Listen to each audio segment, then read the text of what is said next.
Hello, everybody. Welcome back to Dice Masters with James and Zach. I'm Zach.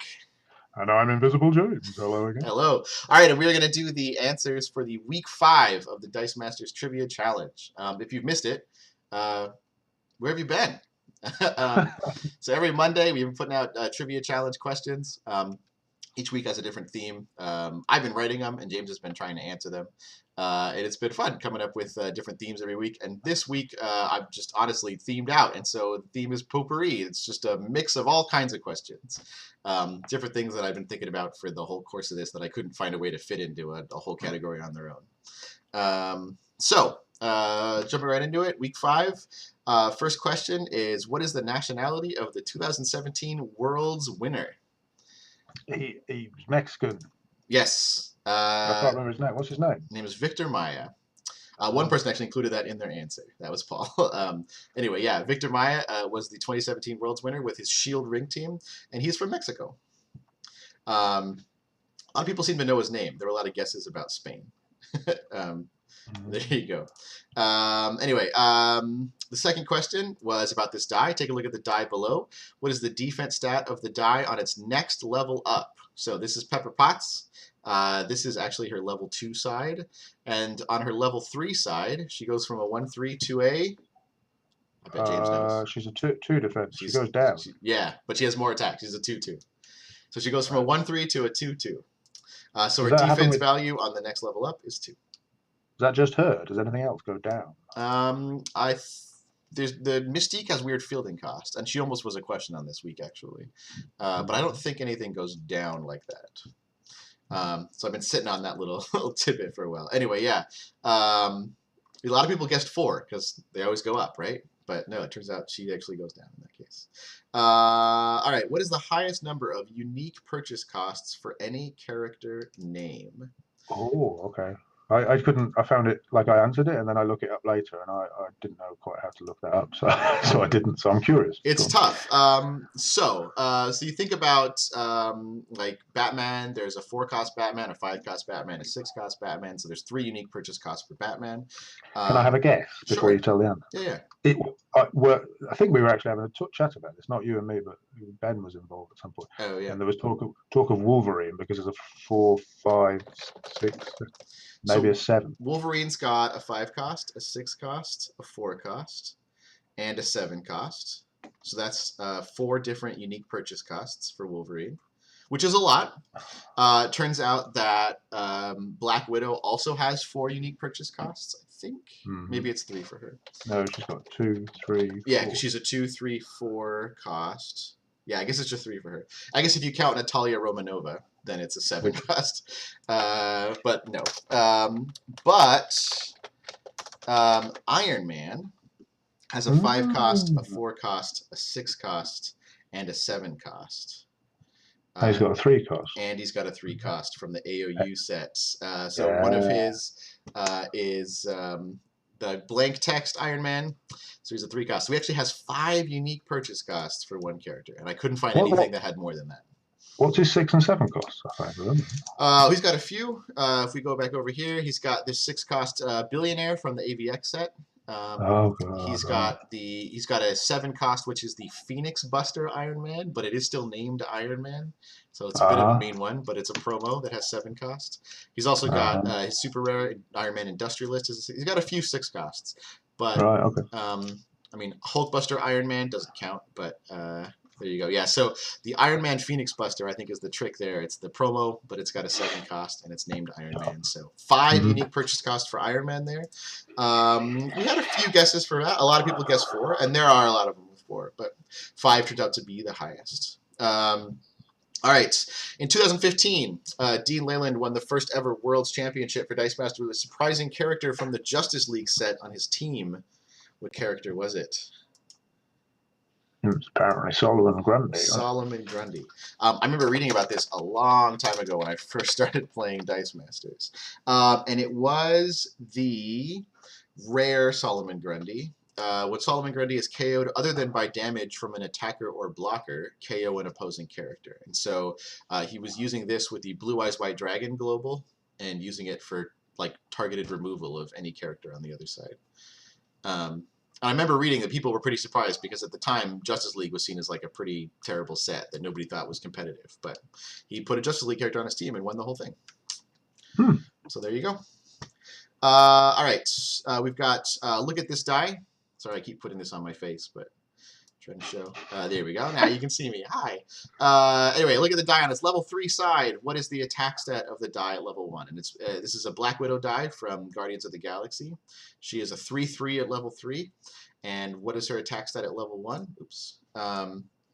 Turns out that this particular Black Widow has 3 attack on all of her faces. And the only thing that changes is her defense. Oh, did I get that? I think I guessed that. You did guess 3, yeah. A lot of people guessed 1, which makes sense based on the numbers. I figured it was a trick question. Yeah, it is kind of a trick question.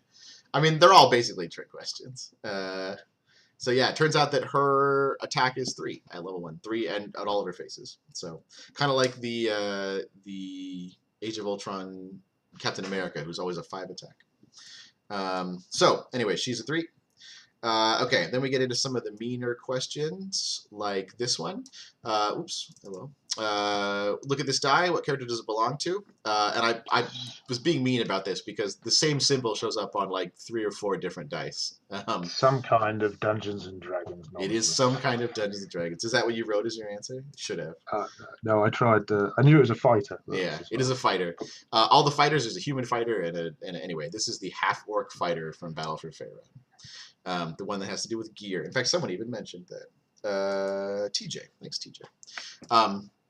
So anyway, the half-orc fighter is all about gear. This is his die. It's also the same symbol on human fighter and all the other fighters. But I was trying to be mean intentionally. But most people got it anyway, so I couldn't do it. All right, the next question. What is the largest difference between purchase cost for a single character name? For example, Batman's most expensive card is a 6 cost.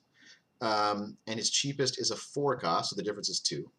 And the biggest we can come up with is 4. I don't even know what the answer to this is at all. I don't know what I wrote. You wrote 4, actually. I was just lucky. Yeah, there you go. Well, the difference between Iron Man's fielding costs from 7 to 3 would be 4.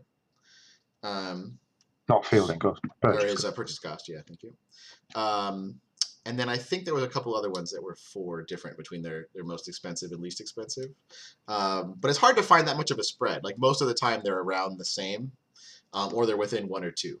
But yeah, so Iron Man, for example, would be 4, and I couldn't find any that were more apart than that was. Okay, I got that through pure chance because I was thinking Thanos 10, and I for some reason thought it was a 6 cost Thanos. And it wasn't. Oh yeah, no. I think the cheapest purchase cost Thanos is 7. Yeah. All right. Which character has the most unique non-alt art OP cards? I had no idea. I thought this was a good question. I had no idea. So a lot of them, it turns out, have 2. Ant-Man has 2. Yeah, so like there's like 2 Ant-Man. There's 2 Colossus. Colossi. No, it's Greek. Colossus is. Oh, yeah. There's like a couple. Anyway, there's lots of different promos. And I'm not counting the alt art ones or like the foil special ones or whatever. But if you look on the list, the one that has the most is Wolverine, who has 3. So way back in the day, there was the Wolverine walking his own path. There's Wolverine Wanted. And then there's the new Xavier School Wolverine. So those are the ones that have like unique abilities on them. Anyway, nothing else I could find has more than 2, and so Wolverine has the most with 3. All right, look at this die below. What character does it belong to? And I tried to make sure that the lighting was all good and everything because the 2 guesses were very similar. This one is the Gnome Ranger, and the other guess was the Human Outlander, which is a significantly darker green, and the paint is actually darker inside as well. So, yeah, that's the Gnome Ranger. I was trying to be mean this time, guys. I was picking the adventurers. Everyone did so well on the Name That Die challenge. I thought I would throw some curveballs at you. So, Gnome Ranger for that one from Faerun Under Siege. And then the last one, the new character, Kree Soldier, has a card with both Swarm and Infiltrate. One other card in the game has both Swarm and another keyword.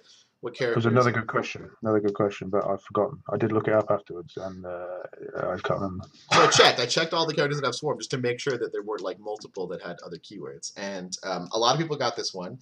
The only other character that has an additional keyword. Hey, maybe I'll give you a hint and you see if you get it if I tell you the keyword. So the other character has swarm and ally. Oh no, I did. I know. I looked it up and I've forgotten.